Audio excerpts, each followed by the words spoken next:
bombshell in the Hillary Clinton email story. It turns out all back and forth between the man who set up the private server and the Clinton camp is mysteriously missing for some reason. Brian Pagliano was the former secretary's IT manager, and he had a government email account, but the State Department doesn't have any record of his activity and doesn't seem to know why. We played a soundbite from them trying to answer that question a little bit earlier in the show.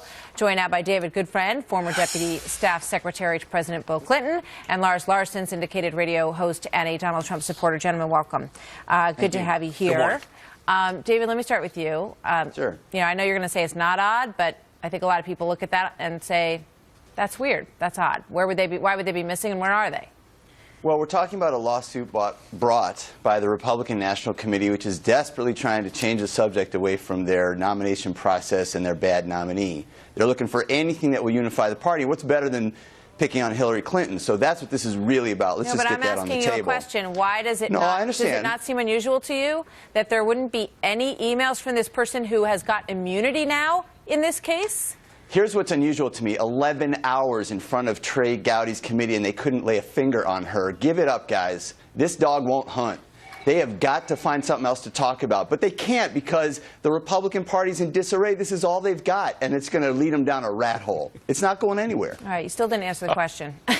You don't think it's at all unusual that the IT manager for Hillary Clinton's staff doesn't have one email? And no, excuse me, there is one email. Let's put the one email that was found up on the screen. Can we see that, please? Happy birthday, Madam Secretary. To many more. That's from Brian Pagliano. And here's the response that Hillary Clinton sent to that. She forwarded it to another staffer. She didn't respond to Brian Pagliano. She forwarded it to another staffer and said, please respond. Wow. I guess so. I guess I should be running for the hills, because two emails that say please respond and happy birthday. Clearly there's a conspiracy. Well, Let me get my tinfoil hat on, everybody. It's a conspiracy at the State Department. No, but it's the typical it's kind thing of that we have seen over and over, and I want to get Lars's response to this in just a second, where, you know, oh, we gave thousands and thousands of emails, we testified for hours and hours, and yet there's missing stuff always. There's the stuff that doesn't get turned over. And, of course, anybody could turn over thousands of emails. If you don't turn over everything, then you really essentially have turned over nothing in many ways. Let me bring in Lars and get your thoughts on this. Is this a big deal or not a big deal, Lars?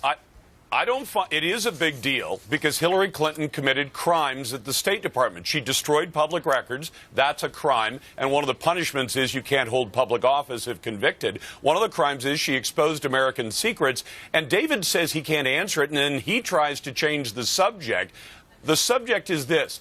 There's no doubt in my mind that the reason you can't find anything from Mr. Pagliano is because Hillary Clinton knew when she was going in as Secretary of State that she planned to do some things that she did not want exposed to public view. So she not only hid her own emails, but she had a man hired on the taxpayer's dime, Pagliano, who then hid everything that he did and all of the email exchanges he should have had through the State Department system. It was important for her to do that because, one, she destroyed public documents at the end. Two, she engaged in pay-for-play as Secretary of State to the benefit of the Clinton Crime Family Foundation, hundreds of millions of dollars, and, of course, millions of dollars to her husband in speaking fees that effectively went into her pocket as well. So she had to hide it. Right. So there's two issues here that are being looked into, which Lars has just brought up.